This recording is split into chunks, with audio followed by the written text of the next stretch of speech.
Tu es avec ton sa frère xaw ma son. Son lan. Baatu léegi nee na ñëpp ay facteur la ñu góor ñëpp facteur.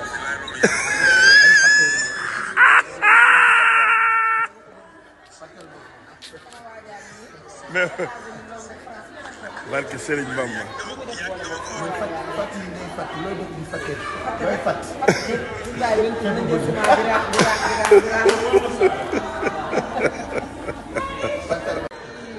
Tu es avec ton sa frère xaw ma son. Son lan. Baatu léegi nee na ñëpp ay facteur la ñu góor ñëpp facteur.